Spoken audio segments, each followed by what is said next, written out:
ఏలూరు జిల్లా దెందులూరు నియోజకవర్గంలోని పెదవేగి మండలం మండూరులో జరిగిన గ్రామ సభలో వివాదం చోటు చేసుకుంది. అది అంతకంతకు పెరిగి ఘర్షణకు దారితీసింది. ఈ ఘర్షణలో సర్పంచ్ రాచూరిదేవి భర్త బాలస్వామికి గాయాలయ్యాయి. ఇక పంచాయతీ కార్యాలయం దగ్గర గ్రామ సభ జరుగుతున్న సమయంలో టీడీపీ కార్యకర్తలు రెచ్చిపోయారంటూ వైసీపీ సానుభూతి పరులైన సర్పంచ్ అనుచరులు ధర్నాకు దిగారు. ఇక గ్రామ సభలో జరిగిన వివాదంపై పోలీసులు విచారణ చేపట్టారు. టీడీపీ నాయకులు దౌర్జన్యంగా పంచాయతీలో నిధులు దోచేయాలని చూశారని ప్రశ్నించినందుకు తమపై దాడులకు దిగారని బాధితులు గ్రామ సర్పంచ్ భర్త బాలస్వామి ఆరోపిస్తున్నారు. రైట్, ఇక దీనికి సంబంధించి పూర్తి అప్డేట్స్ మా ప్రతినిధి భార్గవ్ అందిస్తారు. రైట్ భార్గవ్.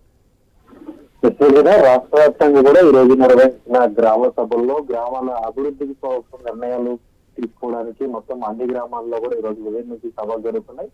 ఈ తరుణంలోనే దెందులూరు నియోజకవర్గం పెదవేగి మండలం ముళ్ళూరు గ్రామంలో నిర్వహించిన గ్రామ సభల్లో అయితే ఘర్షణ చోటు చేసుకున్న పరిస్థితి ఏర్పడింది. అయితే గ్రామంలో అభివృద్ధికి సంబంధించి ఏ పనులు చేయాలి, ఏ పనులకు నిధులు వెచ్చించాలి అనేటువంటి చర్చ జరుగుతూ ఉన్న నేపథ్యంలో ఆ పంచాయతీలో ఇప్పటికే 5 లక్షల రూపాయలు ఒక సర్పంచ్ కు తెలియకుండా జరిగినటువంటి పనులకు సంబంధించి చెక్కులపై సర్పంచ్ సంతకం పెట్టడం లేదు అంటూ కూడా టీడీపీకి చెందిన నాయకులు ఆరోపించిన నేపథ్యంలో వివాదం ప్రారంభమైనట్లయితే తెలుస్తుంది. ఈ తరుణంలోనే తమకు తెలియకుండా కనీసం ఆ బిల్లులు పెట్టకుండా కూడా ఏ విధంగా 5 లక్షల రూపాయల నిధులు మంజూరు చేయడం జరుగుతుందంటూ కూడా ఆ సర్పంచ్ అలాగే ఆమె భర్త ఎవరైతే ఉన్నారో బాలస్వామి వారు కూడా వ్యతిరేకించినట్లు తెలుస్తుంది. ఈ తరుణంలో ఇరు వర్గాల మధ్య కూడా ఏర్పడిన ఘర్షణలో అయితే అతను రాచూరు దేవి అలాగే ఆమె భర్త బాలస్వామి ఇద్దరు కూడా కింద పడడంతో వారు స్వల్పంగా గాయాలు కూడా అయ్యాయి. ఈ తరుణంలో వారిద్దరి మధ్య కూడా టీడీపీ అటు వైసీపీ మధ్య వారుగా కూడా మారిందని చెప్పుకోవచ్చు. అటు